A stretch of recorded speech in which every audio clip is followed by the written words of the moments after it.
We're ready. Well, good afternoon, good evening, good morning, whatever time it is. You have joined in this time today for Cultivating Voices live poetry. It's our poet's focus today on the theme of clocks. Clocks. That can be mechanical or psychological. And we will be hearing today in our live open mic the poetry of our 12 random sign-uppers who arrived early to mesmerize us with their poetry on the theme of clocks. Well, I'm Sandy Yannone, and I'll be your host today. I'm the author of Boats for Women from Salmon Poetry and have been your host every Sunday since March 2020 here on our humble platform. We began going Facebook Live many months ago, but now we are here broadcasting from Zoom and sharing with you on our Facebook page, as well as our YouTube channel, all thanks to Don Krieger and thanks to Ports Parsons for your exhilarating and intriguing graphics that draw us in every week. We are, as I mentioned, we're a Facebook group that has over 3,000 members worldwide. And today we're going to get to hear from at least 12 of our readers on the theme of clocks. Each of our featured readers will have 5 minutes. And if we have up to 5 minutes, I should say up to 5 minutes, we're talking about time after all, aren't we? And if we have some extra time, we'll go to the wait list and pull in a few more poems on our theme today of clocks. Well, so let's get started. And I'm so looking forward and thank everybody. We have folks who are attending here on our featured list, literally from all over the globe already today. So first up, our very good friend, so good to see you, LoRe Desrosiers. Hi. Hi, Sandy. Hi, everybody. It's so great to be here. I'm in Massachusetts. So I have, I put my link up there. My second book is called Sometimes I Hear the Clock Speak. So I have a lot of time poems, but I have the new book with me here today. It's Keeping Planes in the Air from Salmon. Sandy and I are Salmon poetry sisters, siblings. So I'm going to read you two, both from the new book. And here it goes. I was on the wrong page. There we go. Elephant of Mortality. I hear another military jet whining overhead, and the only elephant in the room is the wooden one on the coffee table, or it could be when I check on my mother every night, or listen for the next shoe to drop, or the clock in its blatant forward motion. Our mortality humming like feedback from a speaker, marking the moment, which is all there is. So I watch the gray cat pull and push her breath, listen to my husband snoring as I type each night, when insomnia begs me to hold on to the last possible second of today, in case of a hiccup in the continuum, in case for someone I love, tomorrow never comes. Redemption. At midnight, I notice the stretch between time zones. Hawaii eats last night's supper while Ireland is waking to tomorrow.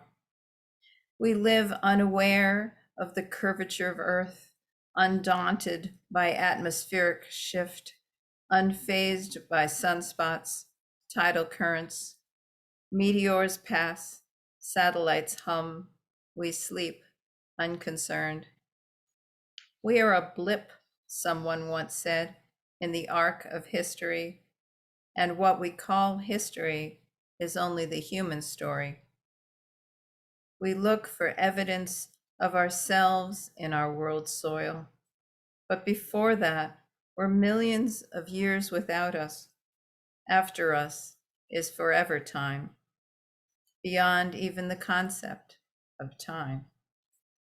Yet there are good things, legends we have invented, stories told, art wrought, songs sung for centuries, evidence of our best selves. Despite our future slumber in time's uncaring cradle, this is our hope for redemption. Thank you.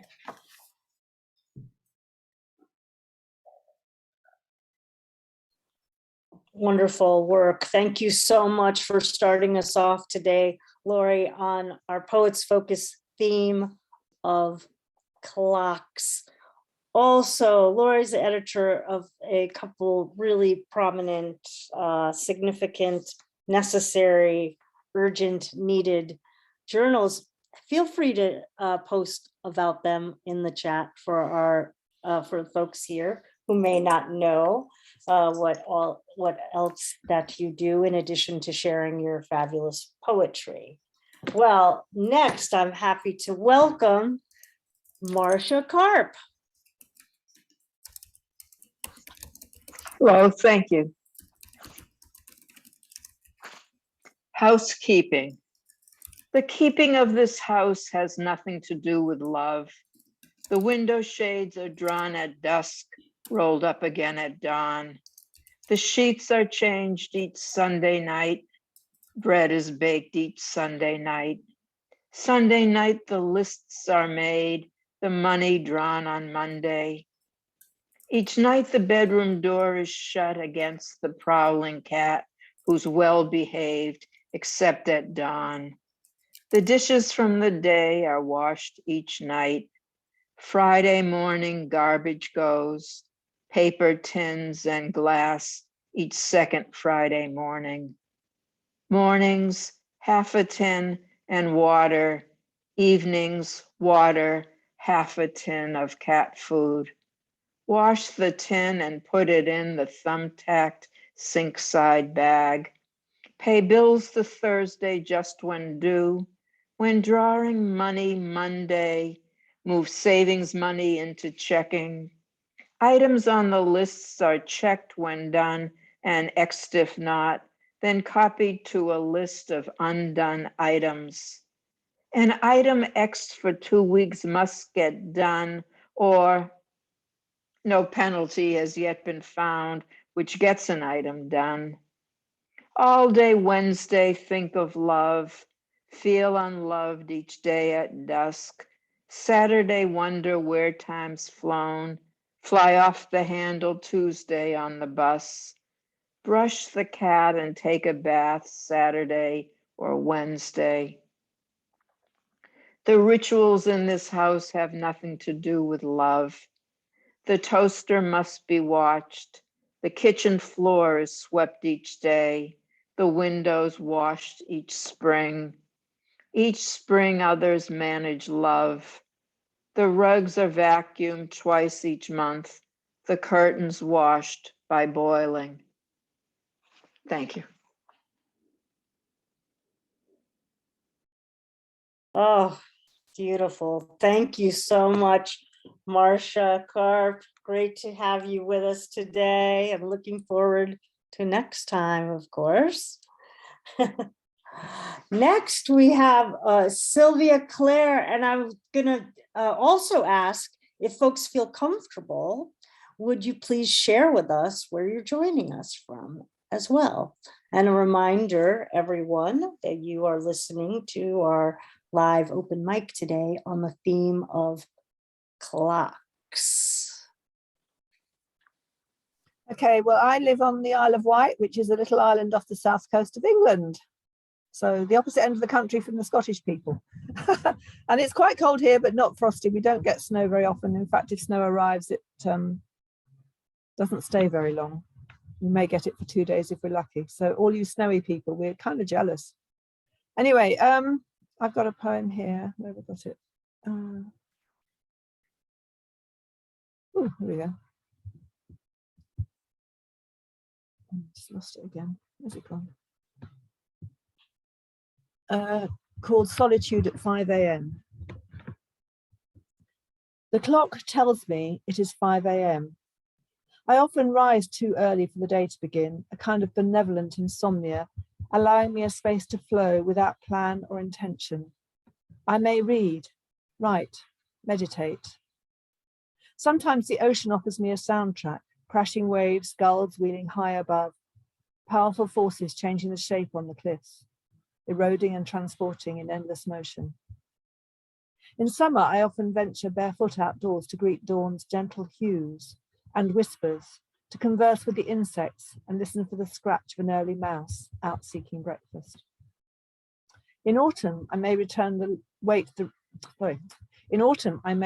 return of the light, knowing it will bring the official start to my day, when I can bring mugs of hot tea back to bed for a chat and a slow awakening with you, my love.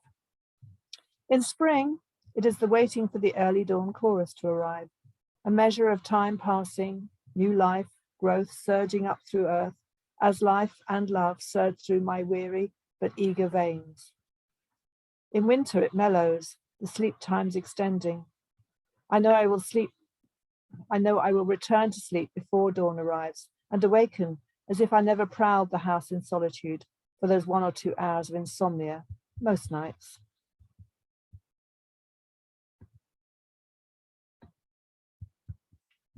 Okay, my second poem's a little bit more about time and life. So it's called A Time of Life. There comes a time in life when vanity really should be dismissed. Expectations, our backs are turned. A point when we no longer need to impress with our bodies or faces. Our experience should shine as much as our hair, what we may have left of it. There comes a time in life when love has become so comfortable it just nestles into your heart. And there it stays, settled, a sanctuary, always present, no longer questioned, accepted by others. When love thus reclines, it truly has come to stay.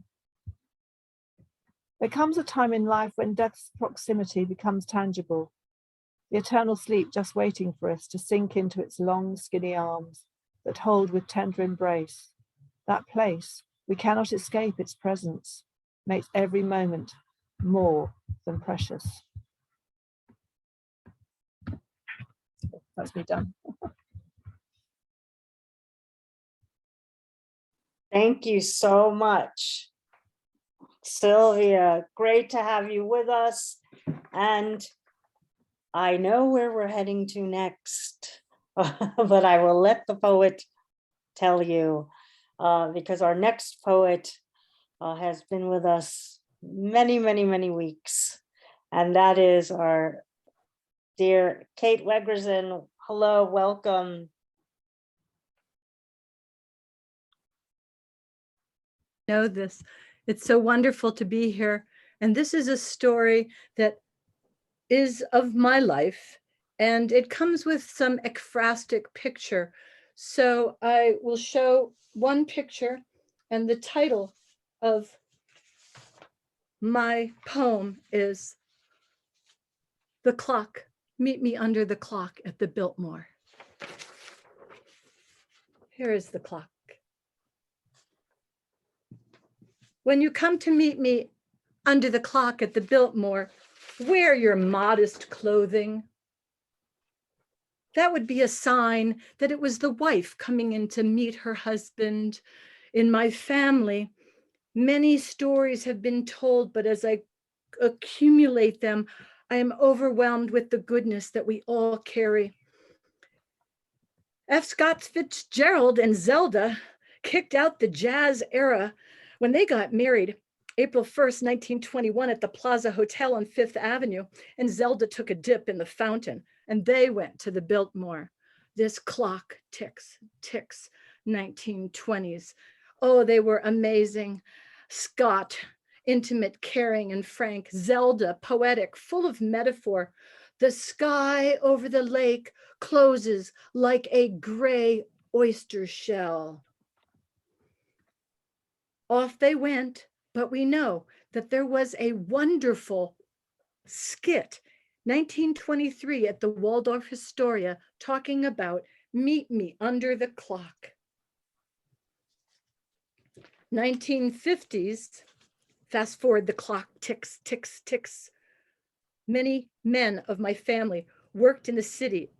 And as dinner and theater was planned, it was easier for the women to take the train from Long Island or Westchester County and wear your modest outfit to meet under the clock. Ticks, ticks, ticks.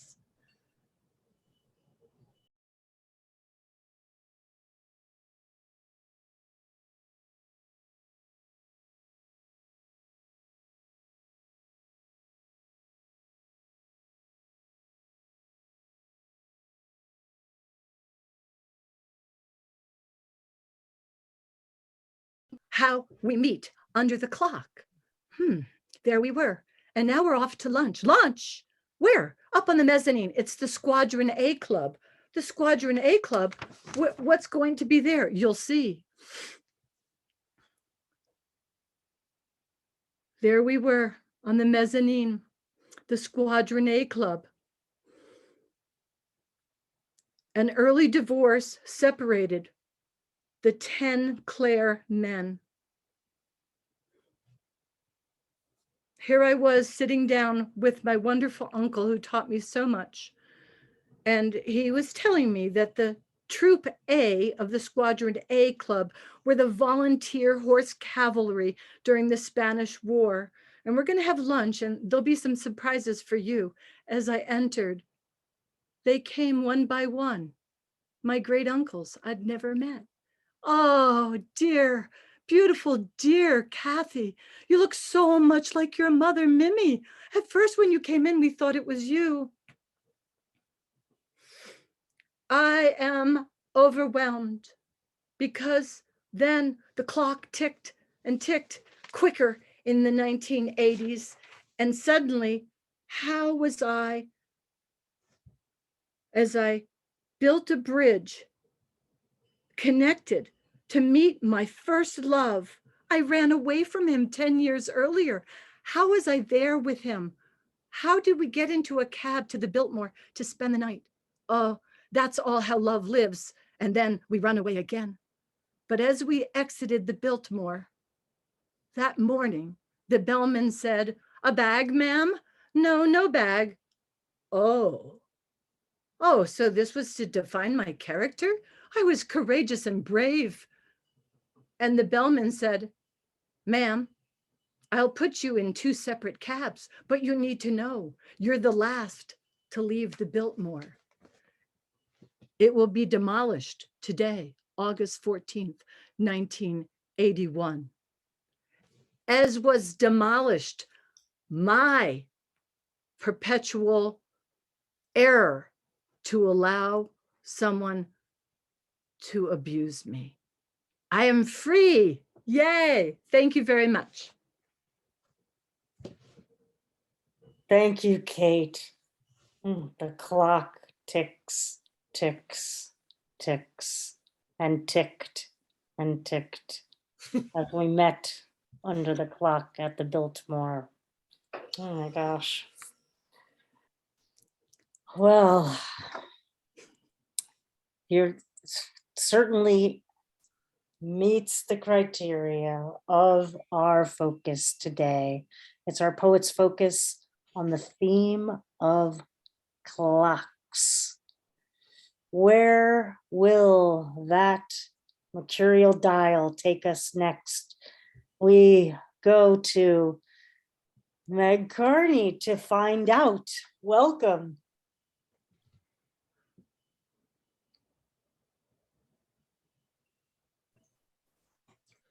Greetings from New Hampshire. Hi, everybody. It's great to be here again and participate in today's open mic.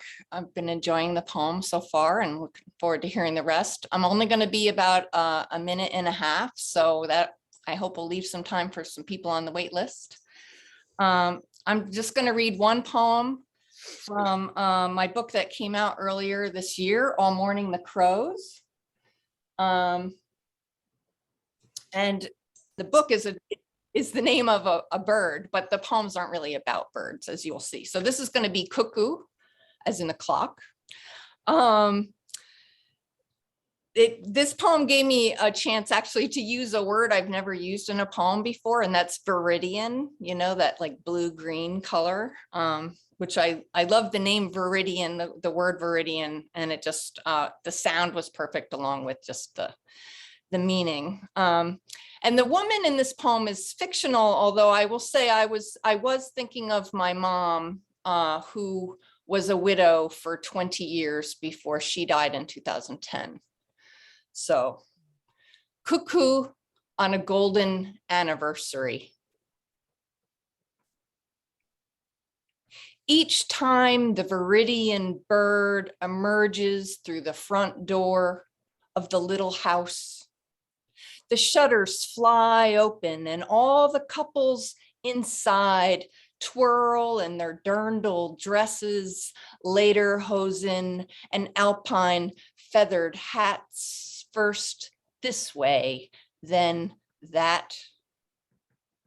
In her melodious kitchen, the widow still agrees each hour is a thing to celebrate. But tonight, when the shutters close and the yellow-billed bird backpedals just before the red door clicks shut, she stands there brandishing that old crook-handled cane, demanding to be told what the hell they're all doing in that house without her. Does she smell a trace of cigar, hear a bottle being passed around? It's not the first door slammed in her face, but it's the first one she'll smash. Though this chestnut stick was his, and the clock, well, the clock, like her heart, is winding down. Thank you. Thanks, everyone. Beautiful. Thank you, Meg. That's terrific. Just as each hour is a thing to celebrate, each poem is a thing to celebrate. Thank you for bringing your poem. Reminds me of also viridian, the idea of meridians, which also have to do with time. Good rhyme there for folks if you're looking for a rhyme. Thanks again, Meg. All right, next we will hear, as we tick-tock away, from Lynne Shapiro. Welcome. Thank you. Thank you very much. Can you all see me and hear me? Okay. So I can't see myself, which is odd, but so I guess I can. I'm in that upper little corner. I'm going to read two poems, two very different poems. The first poem is a very playful poem, and it's an abecedarian poem. I don't usually work in any kinds of forms. And in true form, I didn't start with A. I started with G, and I had a problem. So it's called The Glass Hour, and I'm going to read the whole title to you. And of course, it's in the middle of being, it's an hourglass that's in the middle of being turned. So at any point, you start over. It's called As Beatific and Calm as the Days of Our Fortunate Lives. The Glass Hour. You drink this burning liquor like your life, that you drink like an eau de vie, and that's Guillaume Apollinaire. Intoxicating, the Jack in the Pulpit's resurrection, the Kaddish said daily, 3 times per, beginning on the day of dearth, the lantern case that protects flame from wind.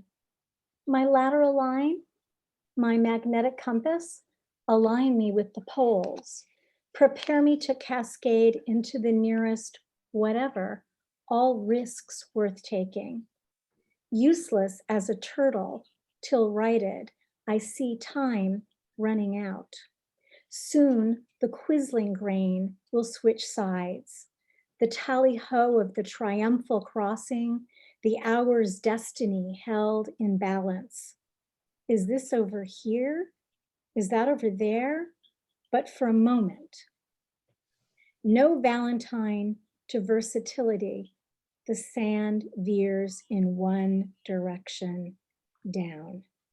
In the end, a vestige of emptiness remains, spent as Vesuvius, victim of Earth's wandering. The sand siphons into the next room like the waste in the teeth of a tiger. The xeric container yields to gravity, yo-yos to and fro like mercury. Blessed is the hand that can turn the world upside down in an hour, back to our youth with zipless transparency. Oh, rise and fall. Okay, thank you. And the next poem is much shorter and a little bit more personal. It's called Track Signals. Lean in to see out as the train slows. Glass becomes framed mirror. Greenery becomes you. Flannel caresses your one-time youth. How liquid we are, here and gone, broken open by dappled green, engulfed by revered fusion of beauty and its opposite, periphery and its opposite, interiority and its opposite. The window of plenty induces emerald ecstasy. Pinholes of the past collide in the lush tracery. Liquid jade hardens into something you can hold on to when the train rolls to a stop. If I lived here, would I be like ivy? Warm light enfolds like a blanket in a greenhouse. From deep within the public address, missives blare to remind us there are schedules to keep. The track goes both ways, and there's another you up ahead. Thank you. And I'm from Hoboken, New Jersey. Yay! Thank you. Thank you so much, Lynn. I really am enjoying just all the prismatic ways you all are looking at that theme of clock, and to have the vision of the glass hour, the hourglass. Fantastic. Thank you. All right. We turn now to Josephine LoRe. Welcome. Thank you. I'm coming to you from the Rockies Mountain area of Canada. The city is Calgary. Its traditional name was Mohkinstsis, and it was the lands inhabited and traversed by a number of Indigenous peoples, the Piikani, the Siksika, Kainai, Nakota, and Tsuut'ina. And I have 2 poems to share, and my cat wants to help me read them today. The first one is simply called Time. Is this all, you may ask, when your time is up at last, when your time to live has passed and you leave this shell behind? Is that all? Is it time? Has it been enough? Is there ever time enough? Time for lazy sleep-ins and homemade hollandaise. Time to walk the dog and allow the cat to have its nap, curled up upon your lap. Time for playing cards and making roast, and memories, and love, and poetry? Or do we just allow time to push us along, one moment to the next? Do you hold your lover in your mind as sweet agony turns into even sweeter ecstasy? Do you let your lover linger in your arms, lay in the warm afterglow, follow the rhythm of breath to the watery timelessness of dream? Can you stay time, resist the lull and the pull, and not drift off to sleep? Is there time enough for words, for gestures that know no words, for the things that must be said and the things you wish you'd left unsaid? Were we so wrong when we were young to think there would be time enough? The babe I held to my breast is now a man, and I see my own father barely able to stand, a machine in his chest, keeping time for his now failing heart. Is it true then that the whole of our lives, our time upon this earth, can be reduced to a single space upon a marble stone, the dash between the day of our birth and the day of our death? We cannot make time. We cannot stop time, rewrite time, recapture moments past or moments lost. I lay in your bed last night, listened as your body and your breath moved from ecstasy to dream. I resisted the lull and chose instead to hold you for one small eternity, to hold on to that one sweet moment in time. And the second poem is called Bicycle Time, and it was inspired by a photograph of my dad. It's a photograph that has yellowed over time, and he would have been a young man in the 1950s. He was living in Belgium before he emigrated to Canada. Bicycle Time. Is it time, you may ask? In my dream, my father slung one leg over the bicycle frame, turned to wave goodbye, and I knew I was not ready for him to die, not ready to hear the red dread snarl from the blackness outside the circle of light. When I was a child, my grandfather fashioned me a zigzag set of teeth from an orange peel. I grow old, finalement, je comprends. This might not be the life I want from my last days. I face my fate, and yet, I will not do any yoga today. I will not write. I will not walk the talcum powder, soft sand of a California beach, or eat a fresh picked peach, or watch the orange ball sink into sky of red black.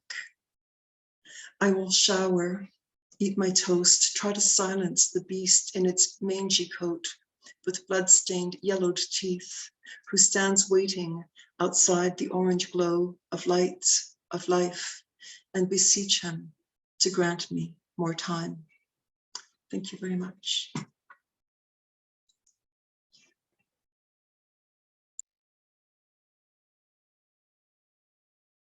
Thank you so much. The way that a poem can hold time, it's extraordinary. It's quite the container. It's quite the container. Thank you, Josephine. Thank you. Well, I will let you all in on a little secret that the theme for today, although it is near and dear to my heart, was actually proposed by our next reader.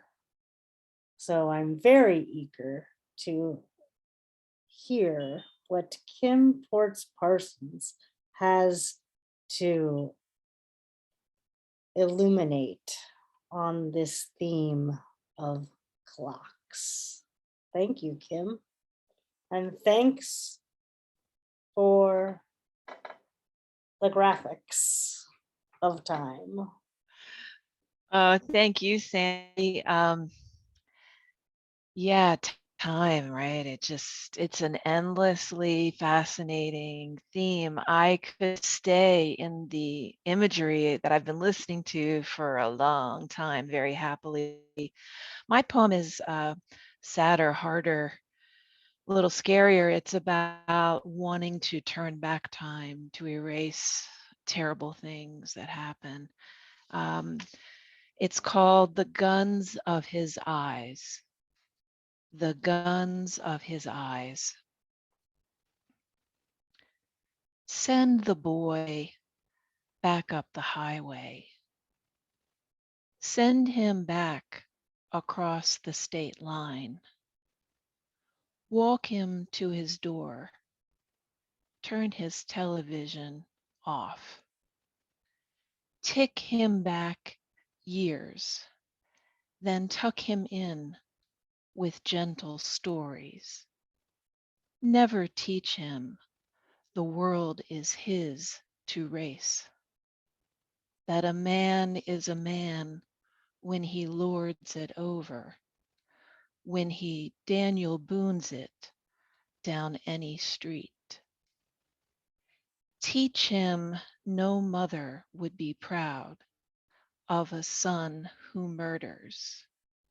No judge would ever gavel such crimes justified. The name Kyle means a narrow channel, a tight passage between two islands. I wish I could build a boat to navigate the hate, to sail through this time and the next, to long ago and far ahead, and calm the waters. I wish I knew how to load this poem with just the right ammunition, how to open every clenched hand, how to discharge a cleansing fire. As he ran, the guns of Kyle's eyes were opened wide. He seemed startled at his success and held his rifle close. He wore his power casually, backwards, like his cap. Sorry for the sad subject matter, everyone. Thank you. Coming to you from next door to the Shenandoah Mountains in Virginia, and hoping you all have a wonderful, wonderful rest of your day. I'm enjoying the reading very much. Thank you so much, Kim. Yeah. The theme of clocks and what will emerge? What will emerge? Thank you. Well, next we will be hearing from LaToiya Whipple. Welcome. Thank you very much for allowing me to participate today. Absolutely. Glad to have you. I bring you greetings from the state of Virginia, Danville, Virginia. And the piece that I would like to share today is entitled Time by LaToiya Whipple. Time is a small word that has an enormous meaning. Time is the way one spends minutes, seconds, and hours. Time is a precious thing to waste. So spend it wisely. Time is irreplaceable. Time will go on with you or without you. There are 1,440 minutes in a day. There are 86,400 seconds in a day. there are 24 hours in a day. How does one spend time? Wastefully or usefully? Time keeps on ticking. It is not something one can stop clicking. Time is taken for granted by many people. Time will determine your fate. Time will determine your rate of success. Time spent with you is irreplaceable. Time spent with you is immaculate. Time spent with you is insurmountable. Time spent with you is impactful. Time spent with you is as sweet as 3 scoops of ice cream on a cone. Time with you as if it gets sweeter and sweeter the closer you get to the end of the cone. Time with you as if it gets more desirable the closer you crunch into the ingredients of the cone. Time with you as if it gets tastier the more it settles. Time spent with you is addictive. Time spent with you is craveable. Time spent with you is like a natural high. Time spent with you sparks my soul. In peace.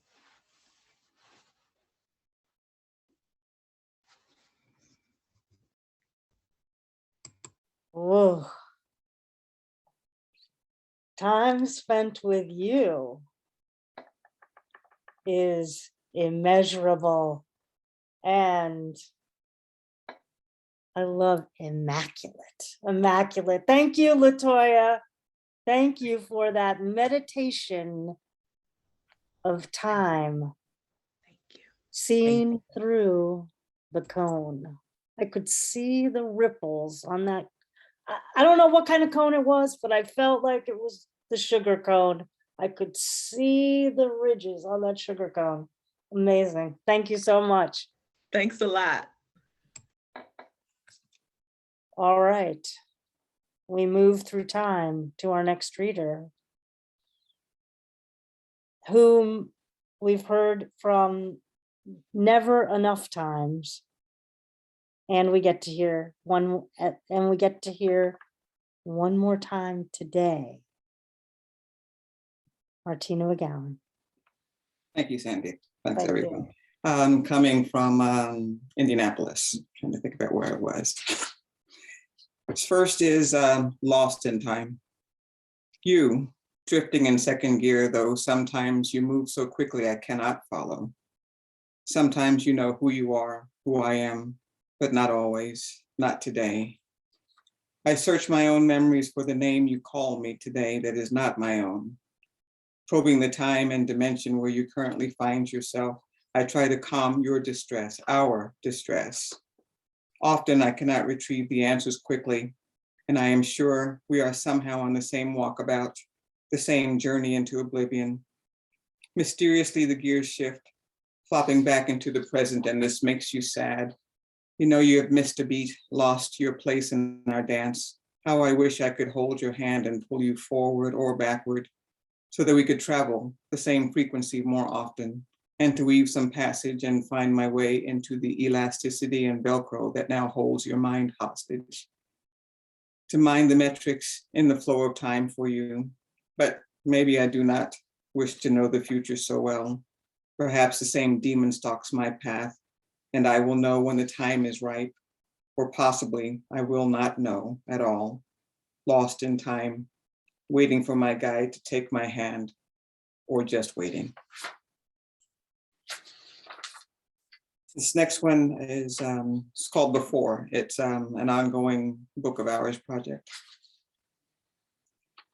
Before dawn, before pride and person begin to slide in, before the planet wakes, I am here alone, pure, distillate, elemental. Before time, before the plication of seasons into memory of a gentler age and pace, before thoughts of space and time and death, before pining and forgetting, buoyed between two worlds, floating in a dark sea of warmth like a womb, a kinder assessment of this life begins to insinuate itself. Lovely lines come and go, unbidden, unmolested, uncollected. Before plans and planning, before planks of doing and being begin to stack themselves like cords of firewood, before pain, before light, before sound, before the birds enter this sanctuary of silence, before the vagaries of life and the vicissitudes of fate intrude, before I become so many other people, I am at peace with being only me here in this temple of utter darkness and stillness, heart petitioning that it could remain so. But the dawn, she approaches and she is beautiful. Thank you.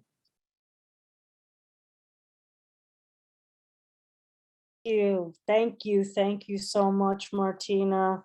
Always great to hear one or two or more of your poems. Fantastic. So glad you're here today. Well, we are moving through time beautifully, and I think we're going to get to our waiting list, it looks like, doesn't it, Kim? So yeah, number 11 in our cavalcade of clocks today is Barry Currivan. Hi, Hi, Barry. Sandy. Hi, Sandy. How are you? You hear me okay? You sound terrific. Okay, thank you. Okay, I'm just going to give you one poem, and my take on the clocks. Mine take is not so much on time, but on clockwork and the pure mechanics of clock. And the poem I'm going to read was my response to the jump start I got from a song I heard by a band called Shonen Knife from Japan, and they had a song called Wind Your Spring. And it just gave me a great jump start, and I wanted to try and get the same feeling over in a spoken word piece. So it has the humble title of Prologue to Greatness. Nothing's wrong, but all's not well. You're the bunny that's not Duracell. Concrete's mud beneath your feet, and even sugar's not so sweet. Your life is a rundown clockwork thing, and there's no hand to wind your spring. Nothing is as you thought it would be. You're scared to death of all you see. But when you're scared to death by all you see, scared back to life is what you should be. Back to life and the lesson only living can teach. No theory class, not drama, not speech, but the practical arts where all and each will help you grow until you reach the key that winds your spring, makes your cuckoo call, makes your alarm bell ring, makes your cymbals crash on your tricycle tring. Life can play the song that makes you sing if you can reach around and wind your spring. Thank you.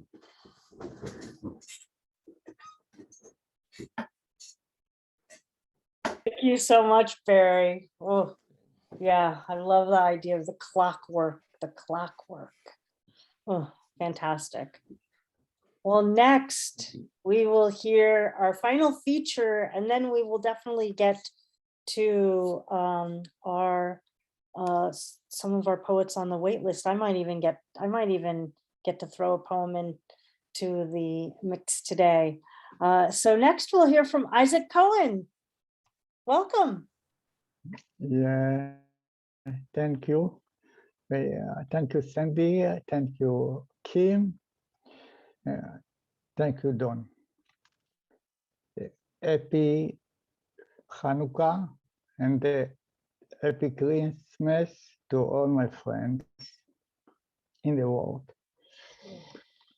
Isaac Cohen, the new president. The sun is setting now for us. Tomorrow it will bring us peace. The sky will be colored with hope. No red, no black of despair. Happy and joyful, circling parents and children when they will fly to feast with the clouds. Sunrise of God. And now in Hebrew, special, יצחק כהן, מתנה חדשה. השמש שוקעת עכשיו עבורנו. מחר היא תביא לנו שלום. השמיים יצבעו עם תקווה. אין אדום, אין שחור של ייאוש. שמחה וצחוק יסובבו הורים וילדים כאשר יעופו לחגוג עם העננים. זריחה של אלוהים. Thank you, Isaac Cohen, Israel. Thank you, Sandy, and thank you all my friends in the world. Thank you. Thank you so much, Isaac. So we always appreciate hearing, as Josephine said, poems in folks' home languages, as well as, the multiple languages. So wonderful. Thank you. Thank you very much. Thank you. Happy Hanukkah also. Yes, happy. Happy to all my friends. We have completed for today our featured poets, but we have plenty of time for some additional poetry. As I said, we like to do the Poets Focus, the live open mics, and have them go, if we care to 90 minutes. We don't have to use up all the time. But next we have two more poets. It's in the, when we go to the poets off of the featured list, it's one poem, 2 to 3 minutes. And as I said, we do have some space for a few more folks. If you would, I would welcome a few more poets if you haven't read yet and you'd like to read on this theme. So next we have Harvey Soss. Hi, Harvey.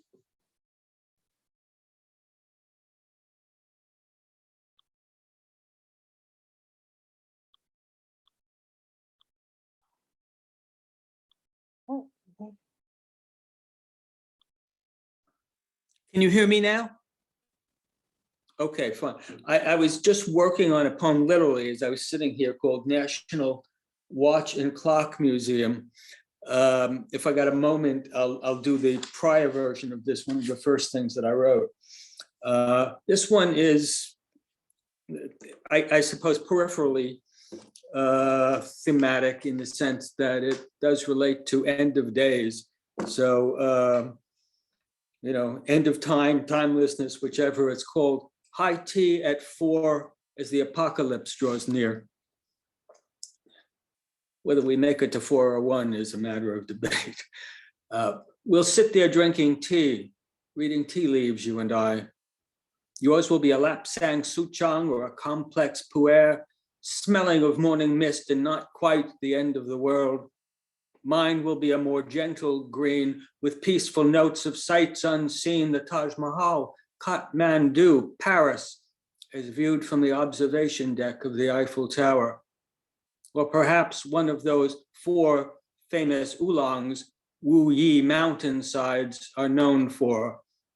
Da Hong Pao, Big Red Robe, Ti Luan, Iron Monk Warrior, Xu Jingyi, Golden Water Tortoise, Bai Jingguan, White Coxcomb, all from one of the 4 famous branches named by the ancients like constellations, grown high enough up to possibly survive us. Amazing how much one can fit into a teacup, taking straight with a splash of milk when expectations have shrunk so.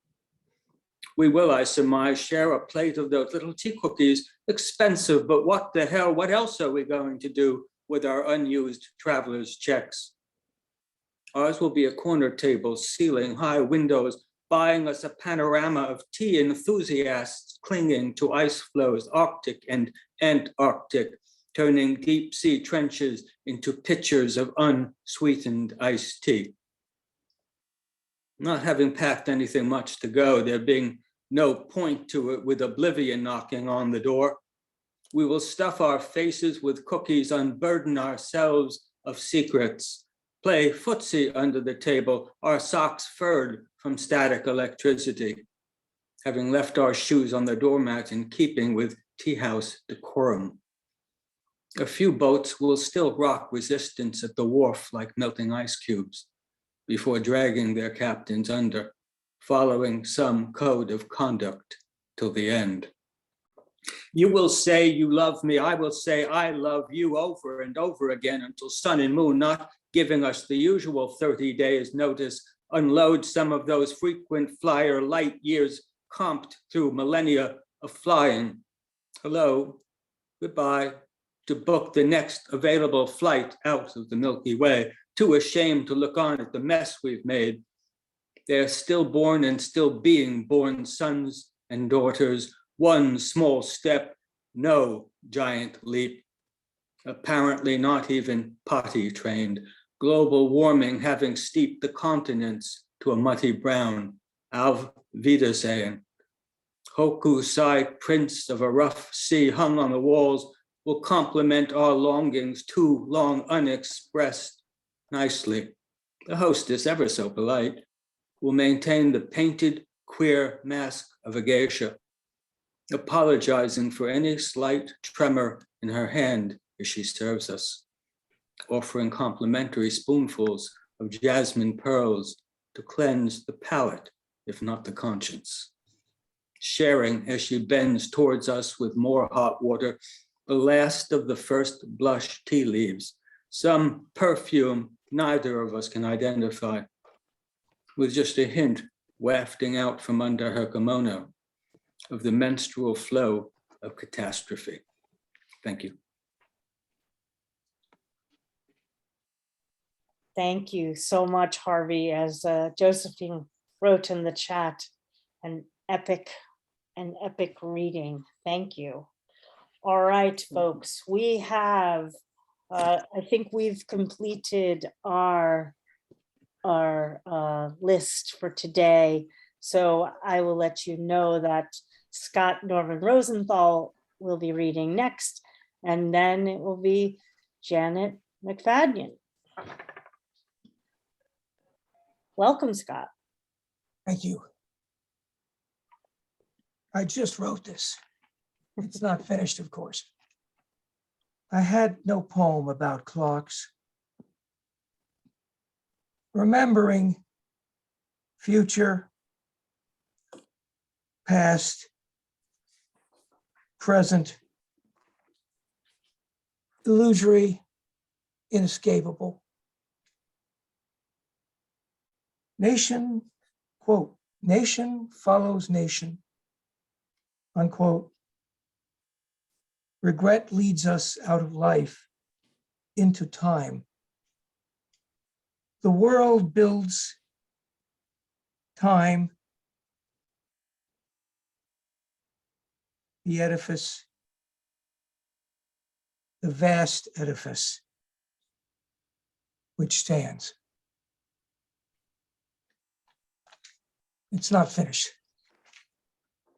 And if I have another 30 seconds to a minute, because this is my quintessential time. Now. It's Oh, sort of what? bad. It's really sort of bad. Oh, hold on, My sense of self at best is notional. hold on. Gurus.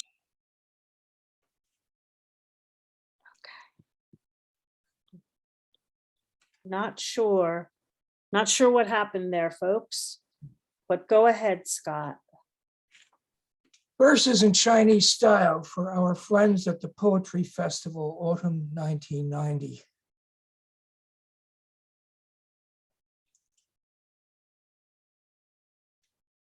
The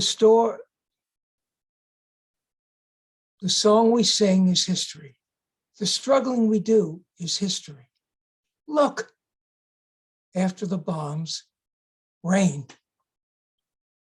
The walls we build seem eternal, immobile. The land, the sky, will swallow them. What strange fruit blossoms in time? Somewhen, longhorned antelope will run up from the sea, graze the streets of seaport towns. Hard mist is everywhere. Let us spin wheels through prairies into mountains. You and I.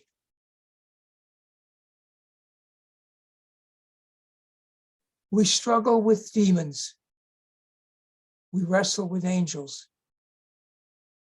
Alter the trueness of their names. Lightning, time, rain.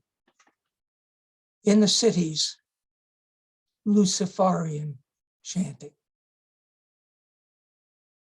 I experimented a little. I changed the order of the stanzas just to see how it would work. Poetry should be alive, you know, everything else is. Indeed. Thank you so much. Scott Norman Rosenthal, appreciate that meditation on time. All right, we will hear next from Janet MacFayden, and then after Max Vandersteen. And we've just got a couple more folks to go, and looking forward to our final tickings of the clock today. Thanks, Janet. So great to have you with us today. Oh, it's lovely to be here. Thank you. So this poem, well, this is about time according to rocks, which is a whole different framework than us little humans. And I thought, well, there's nothing to do with clocks in here. But then I realized, no, there is, because these are granites, and granites have one of their minerals is quartz. And quartz is one of the things that they make very high-end clocks out of, quartz clocks, because the quartzes have some kind of radiation that comes off of them in a very dependable way, which I cannot explain and don't really know. But anyway, this poem is called The Boulders of Lyell Canyon, which is a beautiful canyon in Yosemite named after the European father of geology, Charles Lyell. There were plenty of other cultures before the Europeans of his time that knew an awful lot about geology, and an awful lot of cultures outside of Europeans who knew a lot about geology. But anyway, this is what the canyon is called. The Boulders of Lyell Canyon. I name them upright, lengthwise, split down the middle, these granites strewn like milky stars. You could orient by them, find your way through creek, meadow, and wood. This one is here, and that one is there, its neighbor next to both, old friends grinding down shards of philosophy. It could take 1,000,000 years to see the argument to conclusion. Points split finer and finer, rubbed to a sheen into pebbles, then to sand in an hourglass.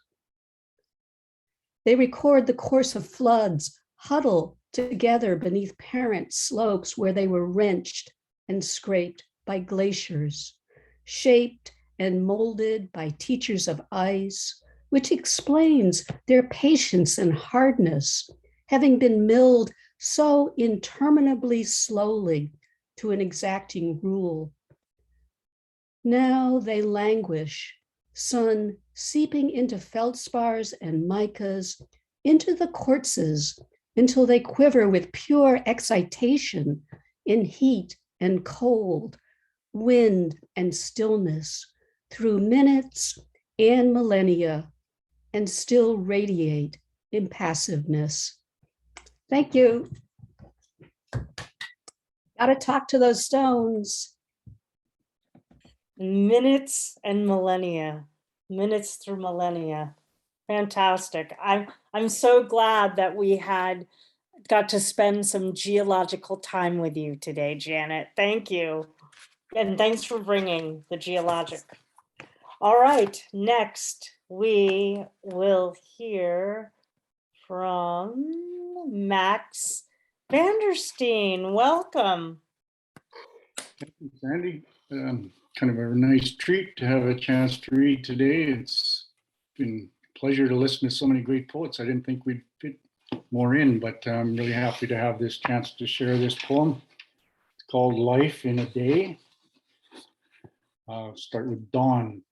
It's a wonder when it's all in front of you, yet you know seeds will blossom all too soon.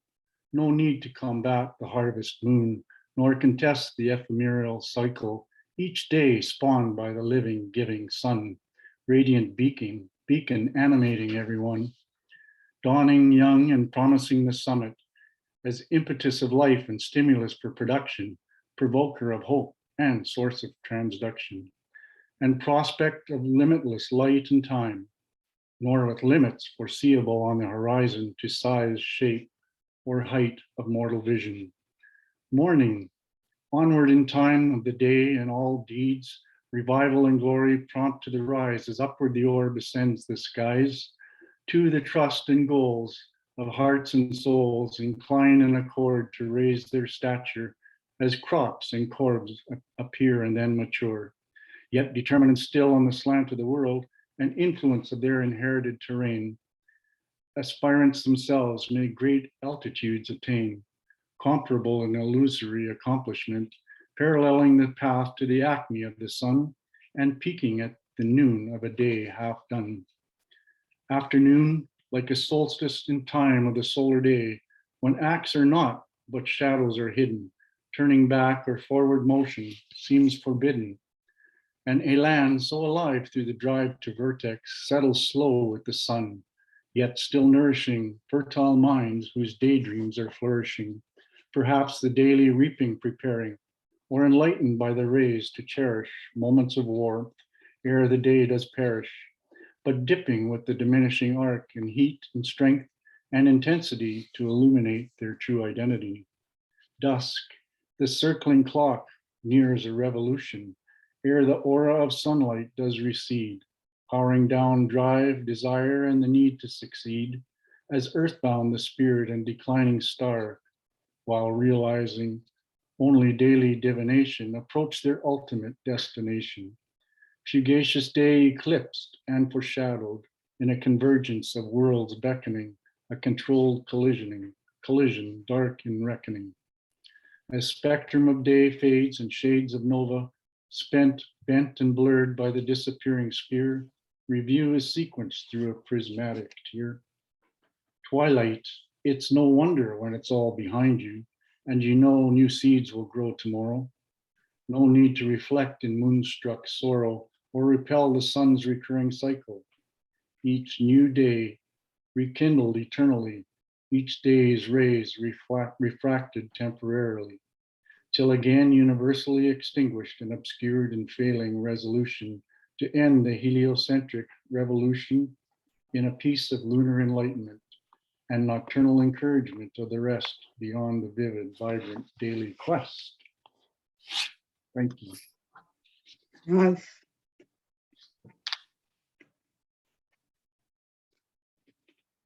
I see that time is so vast, like vast in that poem. Amazing, amazing.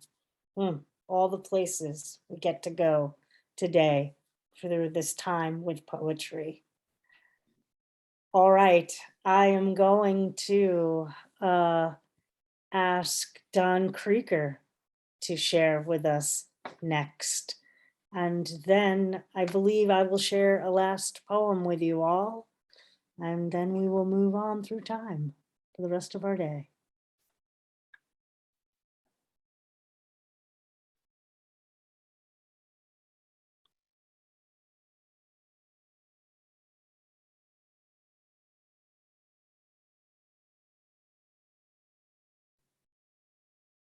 I'm not sure, did Don hear me?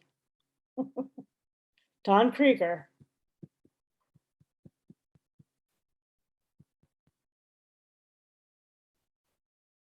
Now I think you can hear me. Now we can hear you. Yes. So, Oh, you've muted out again, just FYI. Yeah, not yet. how about now? Yep, gotcha. How interesting.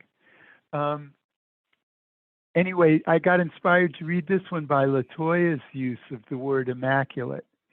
And this is a poem that was published by LoRe, Desrosiers, in Naugatuck River Review. Alternate universe. We built rocket payloads for the vacuum of space, immaculate. Our test systems were just as clean, spark welded stainless plumbing, scrubbed with solvents, blasted with dry nitrogen, then pumped down and baked red hot. I apprenticed with Jim Murphy, an old man, a widower, like I am now. He often spoke of his life in the church since her passing, stained glass window repairs, broken sewer pipes, how his watch ran backwards that time he went with another woman. That's alternate universe. Thank you so much, Don. That's from your upcoming new book, which in the speaking of time, we cannot wait for. So thank you for sharing. And I'm gonna end with today's reading, and we'll have a couple announcements at the end as well. This one was recommended, so I'm going to honor the request, I should say, a poem from Boats for Women called Manifesta. And I'd like to dedicate it to all of you for sharing your time here today on our poet's theme of clocks. This is called Manifesta. These are declarations of the most intimate kind, the ones you kiss into your pillow through the concentric night until you wake to feel the presence of the beloved arriving from the other room, even though she is 3 states or 11 miles away. In this moment of half-lucid dream, the distance stands before you, irrelevant as desired new boots. Alone in bed, which side to exit to the floor of today, matters less. You've made the choice to turn toward a sacred face, a turn toward your own longing to live, to meet the day head on, not so much a collision as a delicate fusion of strangers now becoming known. In this compressed space, the new feels misplaced, like keys lost for weeks.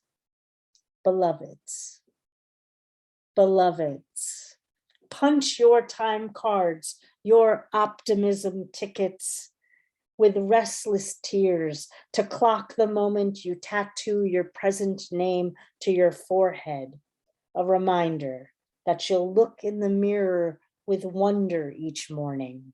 See yourself and remember that the beholder is the eye of grace. Well, thank you all for gracing us today with your poems on this Poet's Focus on the theme of clocks. I will like to remind you of all the folks that we've heard from today.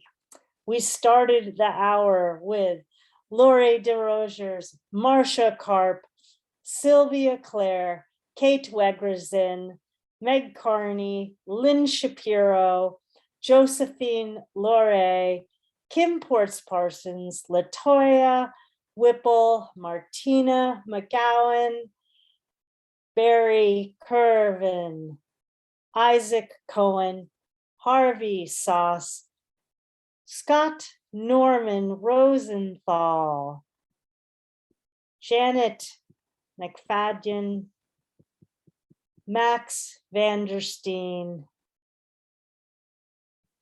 Don Krieger, and yours truly, Sandy Yannone. I hope I have not missed any of the names of the folks who read today. Please, please, please feel free to unmute and share your appreciation for all of our poets who read today. Max Vandersteen. Hey, great, everybody. Wonderful reading, everyone. Thank you. Thank you. Thank you for hosting us. Oh my gosh, what a fantastic reading on this theme of clocks. We try to do one on a theme on a Poet's Focus once a month at least, and we will be coming back with more themes in the upcoming year because we only have 2 more readings for this calendar year before we flip that page on the calendar to the new year. Next week will be, please return, join us back, and will be our new books showcase with, get ready for these poets to join us. It will be. I'm getting my list, my friends. I've just posted it in Oh, the chat. Thank you for posting in the chat. I had the names and I wanted to make sure I didn't mess up on them. My apologies, everybody. We will be hearing from these poets. It is, thank you, Kim, Sudeep Sen, Kathleen Flanagan, Pamela Hobart Carter, and Marcia Karp. I'm so excited we get to hear Marcia again so soon. I hope you'll be able to join us for the new book showcase, our last of this year. And then on December 19th, it's our final reading of the year. It's our holiday Poetry Open House, or as I affectionately like to call it, the Ho-Po-Oh reading of the year. There'll be a few special guests joining me, but mostly it will be in celebration of all of us who've gathered through the year for this beautiful platform. So I welcome you to come to the open house with a poem you'd like to share in community and in the spirit of peace and giving and of the holidays. So you all will be the features. Again, a few special guests will be joining me. That will be Sunday on the 19th of December. Well, thank you once again, everyone, for being here today. Thanks to those of you here in Zoom, those of you who are watching from Facebook, hello, hello, hello. And of course, those of you who will be hearing us in memorial time through the recordings, thanks to Don Krieger. Again, we'll see you next week. And as I always like to share at the end of our readings and our time together, our well-being really depends. Our well-being and humanity depends on our deep listening of one another. And today has just been another fine example of that. I thank again each of you for joining me in that practice on this Sunday. For some, it's Monday. And until next time, I'm Sandy Yannone for Cultivating Voices, live poetry. Be well, take care of your beloveds, and of course, keep writing. Be well, my friends.